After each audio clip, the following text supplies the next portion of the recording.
Mummy શું કરશો તું? મમ્મી હું કપડા હૂકવી રહી. ગાંડો એક ગાભા હતા, માંડ ધોવાઈ રહ્યા અને હૂકવી રહી.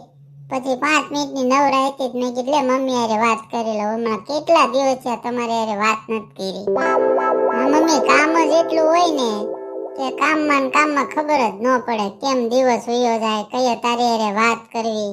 ત્યાં કામ જ એટલું હોય. આ ગામડામાં કામ ખૂટે જ નહીં, ઘરનું કામ ખૂટે તો વાડીએ જવાનું હોય. અને અત્યારે શાળો કેવી સવારે વહેલી ટાઈડ હોય, એ ટાઈડમાં કપડા ધોવા. કેટલી વાર મેં જીગરને કીધું કે એક વોશિંગ મશીન લઈ ગયો, એક વોશિંગ મશીન લઈ ગયો, પણ કોઈ દી એમ ન કીધું કે હાલ આજ લઈ આવી એમ. હા લઈ દેવું, હા લઈ દેવું કીધા કરે. અને મમ્મી તને એક વાત છે ને ચોખવટ કરી દઉં, ગોગડીનું જઈ આપણે વ્યવહાર કરવાનું થાય ને તો એને તું સિટીમાં ગોતજે, ગામડાનું ગોતતી જ નહીં. આ તને ચોખવટ કરી દઉં. ગામડામાં ગોતે ને તો મારી ઘોડે હે ને ગોગડી હેરાન થાય. મમ્મી હવારથી હાન લગી એટલું કામ કરું ને તો હાન થાય ને ત્યાં હાસોડી કળતર આવી જાય. મને શોખ હતો ગામડામાં ગોતવાનો, એટલે મારે તમને શું કેવું મમ્મી, તમારો તો કઈ વાક છે નહીં. મને એમ હતું કે સિટીની જિંદગી ભાગદોડ ભરી ટેન્શન વાળી, એના કરતા ગામડામાં નિરાશ, ગામડાનું ગોતું થારું. પણ આ ગામડાનું ગોતીને હું તો પસ્તાણી. એટલું કામ કે એની વાત જ નહીં, હસોડી નવરાય જ ન મળે. એટલે મને તો નક્કી હાથથી ગમે મને પૂછે, ગમે મારી બેનપણીઓ બેનોને હું એ જ કહું કે ગામડામાં ક્યાં રે લગ્ન નહીં કરતી. ગામડે છોકરો હોય ને એને અરે લગ્ન જ નહીં કરવાના. હવે તો મમ્મી મેં જ ગામડે ગોતું છે એટલે મારે જ ભોગવવાનું છે. હવે તો મારી જિંદગી આમાં નામાં વહી જાય. પણ તને એ જ કહું કે ગોગડીનું ગોત ને તો ગામડામાં નહીં ગોતતી, સિટીમાં ગોતજે. આ ચોખવટ કરું તને. જીગુ, એ જીગુ શું કરશો? હાલ મમ્મી ફોન મેકું, હવે જીગર બોલાવે છે ને કઈક કામ હશે, હું પછી ફોન કરે નિરાતે હો. જીગુ સાંભળશો કે નહીં? એ હું છે આયા જ સૌ, કામ હોય બોલો ને. શું કરતી હતી કયું ની? આયા હું કરતી હોય, ભાગતા નથી. આ એક ગાળો ગાભા હુકવા થાકી ગઈ. મારી તો કડ ને હાથ બે દુખવા મળ્યા, કેટલા ગાભા હતા. તમને કેટલી વખત કીધું છે એક કપડા ધોવાનું મશીન લઈ ગયો તો મારે અડધું કામ હળવું થઈ જાય, મારા શરીરને એટલી બધી તકલીફ ન થાય. લઈ દે જીગુ તમ તારે, હું ના ક્યાં પાડું તને? તમે ક્યાં મને કોઈ દી ના પાડો છો? હું ગમે એ વસ્તુ માંગુ તમે એમ કહો કે હા લઈ દે, પણ લઈ દેવું હોય તો ને. એટલો સમયથી હું કહું છું કે એક કપડા ધોવાનું મશીન લઈ આવ, બસ લઈ દે. પણ કે દી તો કયો? તમને ખબર છે જીગર, અત્યારે શાળો ચાલુ થઈ ગયો છે. સવારે તમે 6 વાગે ઉઠી અને પાણીમાં હાથ નાખજો તો કેટલું ઠંડુ પાણી હોય, ટાઢ એટલી વાતી હોય.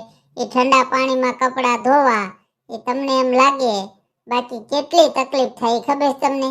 એક વખત તમારે કપડા ધોવા બેસજો પછી તમે મને કહેજો.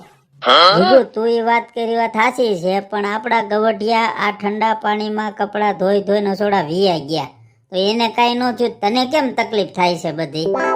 અને તું અત્યારે બહુમાં બહુ તો સવારે 7 વાગે કપડા ધોવા બેસો.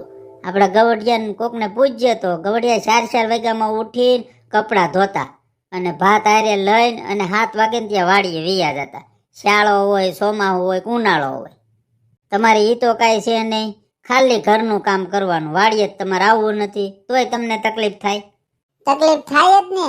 મેં તમને કીધું કાલ સવારે છે ને મારે વેલા ઉઠજો અને છે ને 2 કપડા ખાલી ધોજો પછી મને કહેજો.